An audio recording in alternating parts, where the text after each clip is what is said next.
Kalau ingin sukses beraktivitas, kalau ingin mendapatkan kebahagiaan dan kesuksesan dalam setiap aktivitas kita, mesti kita luangkan bagian waktu beraktivitas itu untuk waktu berevaluasi. Muhasabah dalam bahasa Arab. Catat setiap pekerjaan kita. Targetnya sudah sampai mana? Bagaimana kemudian kita melengkapinya? Kekurangannya ada di mana?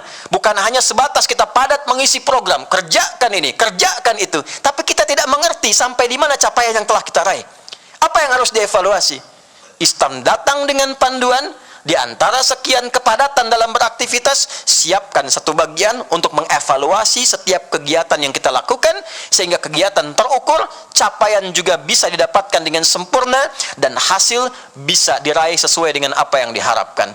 Jadi ketika datang Al-Bahili kepada Nabi SAW, terlihat padat beraktivitas, sehingga berpengaruh kepada keadaannya. Ya, maka Nabi bertanya, mengkonfirmasi. Saudara, tolong perhatikan kalimat jawaban ini. Ketika ditanya, ternyata saking semangatnya berislam, beliau itu ingin puasa tiap hari. Beliau ingin tahajud tiap malam. Bahkan sebagian ada yang mengatakan, saya nggak mau nikah, saya ingin siapkan diri saya untuk ibadah saja. Maka apa yang Nabi katakan? Saya ini orang paling takwa di antara kalian, paling dekat dengan Allah. Tapi saya pun mengevaluasi diri saya. Saya puasa, saya juga buka. Artinya tidak harus semua puasa dilakukan. Sehari bisa puasa, sehari bisa buka. Saya juga sholat malam, saya juga istirahat. Dan saya menikah, kata Nabi. Ada keseimbangan dalam kehidupan. Ada penataan yang tertata dengan baik. Nabi mengajarkan, tata hidupmu, arahkan capaianmu, pasang targetmu. Bersamaan dengan itu evaluasi dirimu. Jangan kau bebankan pada dirimu beban yang terlampau berat, sehingga dengan itu tidak tercapai tujuan, tapi lelah didapatkan. Pulanglah ke rumah. Di antara kesibukan kita, adakah pernah mengadakan evaluasi tentang kehidupan di rumah tangga kita? Apa yang dicapai oleh anak-anak kita? Bagaimana istri kita? Siapkah saat kembali kepada Allah di hari kiamat ketika dievaluasi langsung oleh Allah Subhanahu wa ta'ala? Pernahkah satu bagian dalam episode hidup kita duduk saja untuk duduk bersama berbicara tentang rumah tangga? Dalam sebulan berapa kali itu dilakukan? Bahkan Allah menurunkan ayat khusus, wabil ashari hum yastaghfirun. Ada keluarga hebat, calon penghuni taman surga, akan bergenggangan tangan masuk ke dalam surga. Di antara kegiatannya, mereka malam suka bangun menjelang subuh, duduk sama-sama mengevaluasi diri. Ayahnya mengatakan, ayah bekerja demikian, kalau ada yang kurang mohon maaf, kalau dihisab di hari kiamat, mudah-mudahan diringankan dengan kita bertobat kepada Allah.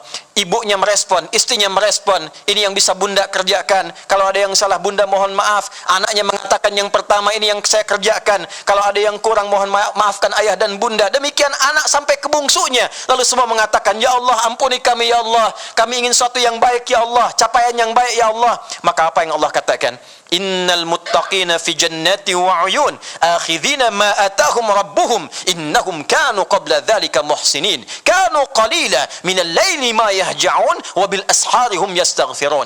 Ada role model kehidupan orang berumah tangga, dan ternyata orang-orang ini adalah orang yang kata Allah melalui jaminan kalamnya. Allah firmankan, ada orang yang akan ditempatkan di taman surga dan sekarang sedang beraktivitas di bumi. Di antara mereka adalah keluarga yang senang berevaluasi diri untuk meningkatkan keadaan rumah tangga yang lebih baik dunia dan akhiratnya. Hadirin, rumah tangga saja diatur, pekerjaan kita diatur, secara sosial kita diatur, tapi kadang-kadang manajemen ini kurang kita aplikasikan dalam kehidupan. Mari, tidak ada salahnya kita pulang ke rumah, kita evaluasi diri kita. Anda sekarang di kantor, evaluasi pekerjaan kita. Sudah sampai mana capaiannya? Apa yang kurang? Jangan-jangan tidak berimbang antara hak dan kewajiban, dan itu akan dihisab. Haknya ingin penuh, tapi kewajibannya tidak sempurna. Jam kantor jam 8, Anda masuk jam 10.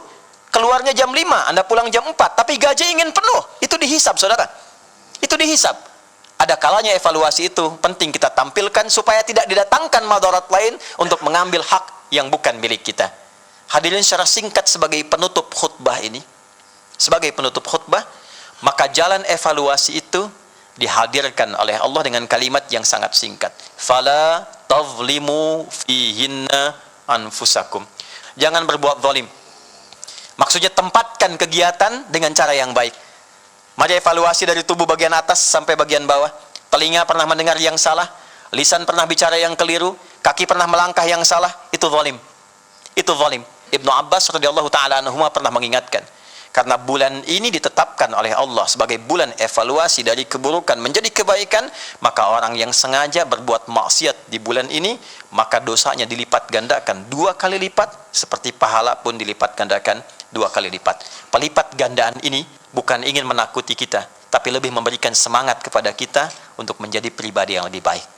Evaluasi yang mengantarkan kita pada kehidupan yang mencerahkan dan berkemajuan sampai kita kembali kepada Allah Subhanahu wa taala dalam kebaikan.